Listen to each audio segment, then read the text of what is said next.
erneut ein Fisch. So saftig süß. Aha. Habe ich mir doch gedacht. Komm mal her. In einem meiner letzten Videos habe ich euch ja gezeigt, wie ich hier Forellen fing, die im Magen bzw. im Darm Nematoden hatten, Fadenwürmer.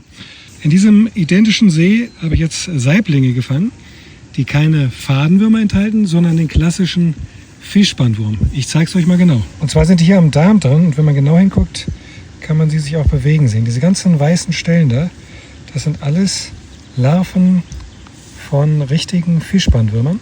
Das heißt, wenn ich das jetzt vorsichtig aufschneide, da kommen die alle zum Vorschein. Wurm. Jetzt die Frage, kann man so einen Fisch essen, ja oder nein? Klar kann man den Fisch essen, aber er muss mindestens 4 Tage eingefroren sein, so heißt es. Oder er muss natürlich ausreichend erhitzt werden, das heißt über 60 Grad.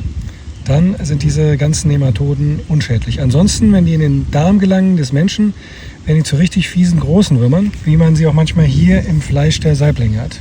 Hässlich, aber genießbar. Hier auf dem Messergriff, deswegen auch solche Geräte ordentlich sauber machen. Nicht, dass ihr den irgendwo an den Fingern habt und dann euch das Ganze in den Mund steckt. Guck hier, auf dem Handschuh, überall Fischbandwürmer. Die berechtigte Frage ist, woher kommen denn die ganzen Bandwürmer und Nematoden in den Fischen? Und zwar gibt es da folgende Theorie. Die Eierchen, die sitzen in Ruderfußkrebsen. Ruderfußkrebse gibt es sowohl in Salzwasser, in den Fjorden, als auch im Süßwasser. Wir haben hier jede Menge Lachsfarmen, die produzieren wiederum diese Ruderfußkrebse, aus denen zum Teil eben auch die Lachsläuse entstehen. Die Nahrung wird hier rübergebracht, durch Vogelkohl zum Beispiel, und schwupps landen sie hier in den Saiblingen drin. Das ist so eine Theorie, die es sein könnte, oder? Jedenfalls, was hier in Norwegen abgeht inzwischen mit Parasiten, das ist nicht mehr schön.